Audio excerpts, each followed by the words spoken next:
दोस्तों नमस्कार, मैं ताराचंद सैनी एडवोकेट कानून से समाधान यूट्यूब चैनल पर आपका स्वागत करता हूं। दोस्तों आज हम जानेंगे हक त्याग ब्लेक यानी कि रिलीज डीड क्या है और इसको एग्जीक्यूट करने की क्या प्रक्रिया है। तो दोस्तों यदि मेरे चैनल पर आप नए आए हैं और आपने अभी तक मेरा चैनल सब्सक्राइब नहीं किया है तो प्लीज़ मेरे चैनल को सब्सक्राइब कर दें और बेल आइकन को पुश कर दें, जिससे मेरी आने वाली कानूनी से संबंधित वीडियो का नोटिफिकेशन आपको समय पर मिलता रहे। दोस्तों जैसा कि हक त्याग ब्लेक शब्द से स्पष्ट हो रहा है कि अपनी संपत्ति में कोई व्यक्ति यदि अपने हक को त्याग करता है, किसी दूसरे व्यक्ति के पक्ष में रिलीज करता है, तो इस प्रकार से जब कोई दस्तावेज एग्जीक्यूट किया जाता है तो उसको हक त्याग ब्लेक कहा जाता है।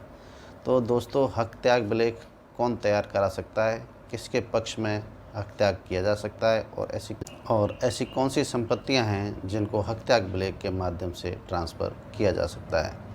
तो दोस्तों मैं आपको बता दूं कि वे संपत्ति जो किसी व्यक्ति को विरासत में मिली हैं और जो कोई व्यक्ति उसमें को-शेयरर है, तो एक को-शेयरर दूसरे को-शेयरर के पक्ष में हक त्याग ब्लेक के माध्यम से अपनी संपत्ति को हस्तांतरित कर सकता है, यानी कि अपने अधिकार को दूसरे व्यक्ति के पक्ष में छोड़ सकता है।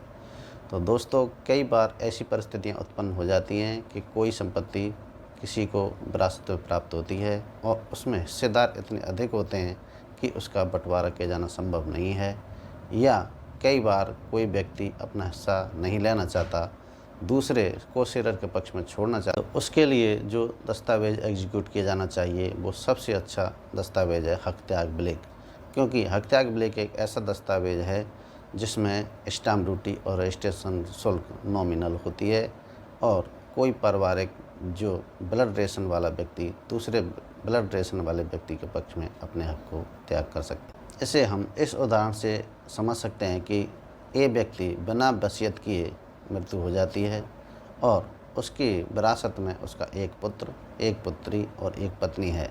तो तीनों व्यक्तियों का कानूनन शेयर 1/3, 1/3, 1/3 होता है। तो यदि मृतक की पत्नी और उसकी पुत्री अपने भाई और बेटे के पक्ष में अपने अधिकार को छोड़ना चाहती है, तो वह हक त्याग ब्लेक निष्पादित कर अपने पुत्र और भाई के पक्ष में अपने संपत्ति में मिलने वाले अधिकार को हस्तांतरित कर सकती है। अब इसमें प्रश्न यह उठता है कि ऐसी संपत्ति को हस्तांतरित करने के लिए हक त्याग ब्लेक ही क्यों चुनें, गिफ्ट डीड भी हो सकती है। तो दोस्तों मैं आपको बता दूं कि गिफ्ट डीड का जो स्टाम्प ड्यूटी है वह हक त्याग ब्लेक की तुलना में बहुत ज़्यादा है और उसका रजिस्ट्रेशन शुल्क भी अधिक होता है। इसलिए ब्लड रिलेशन में हक त्याग ब्लेक ही सबसे अच्छा सर्वोत्तम दस्तावेज है। हक त्याग ब्लेक कराने के लिए सबसे महत्वपूर्ण शर्तें ये हैं कि संपत्ति विरासत में प्राप्त होनी चाहिए, संपत्ति में एक से अधिक हिस्सेदार होने चाहिए और हिस्सेदार क्लोज ब्लड रिलेशन में होना आवश्यक है। दोस्तों इस प्रकार से निष्पादित दस्तावेज का धारा 17 रजिस्ट्रेशन एक्ट के तहत रजिस्ट्रेशन होना भी आवश्यक है।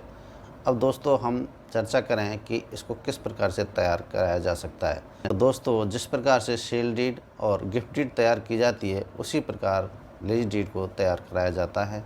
इसमें जो व्यक्ति इस संपत्ति में अपने हक को त्याग कर रहा है उसका नाम, पता और डिटेल लिखी जाती है। उसके पश्चात जिसके पक्ष में ये जो बेनिफिशियरी है उसका नाम, पता, उम्र और डिटेल्स लिखी जाती हैं। पश्चात संपूर्ण संपत्ति की डिटेल और संपत्ति किस प्रकार से प्राप्त हुई है उसकी डिटेल लिखना आवश्यक होता है और इस दस्तावेज में ऐसी घोषणा किया जाना भी आवश्यक होता है कि उक्त संपत्ति में जो रिलीज कर्ता के अधिकार हैं वो उसके पश्चात जिसके पक्ष में रिलीज एग्जीक्यूट की जा रही है उसको प्राप्त हो सकेंगे। अंत में 2 गवाहों का हस्ताक्षर कराए जाते हैं और सभी व्यक्तियों के जो रिलीज करता हैं और रिलीज ग्रहता हैं उनके प्रत्येक पेज पर हस्ताक्षर कराए जाते हैं। तो दोस्तों एक बात और मैं यहाँ स्पष्ट कर दूँ कि एक ही रिलीज डीड दस्तावेज से एक से अधिक व्यक्ति अपने अधिकारों को त्याग कर सकते हैं। दोस्तों इस प्रकार हक त्याग ब्लेक तैयार कराकर सब रजिस्ट्रार के समक्ष इसको रजिस्टर्ड कराया जाना आवश्यक है कि अनरजिस्टर्ड रिलीज डीड का कानूनी महत्व नहीं होता है और इसको न्यायालय में एडमिशन एविडेंस नहीं माना जाता। तो यह जानकारी आपके लिए उपयोगी साबित होगी। यदि मेरा वीडियो अच्छा लगा हो तो प्लीज़ लाइक करें, शेयर करें, सब्सक्राइब करें। धन्यवाद।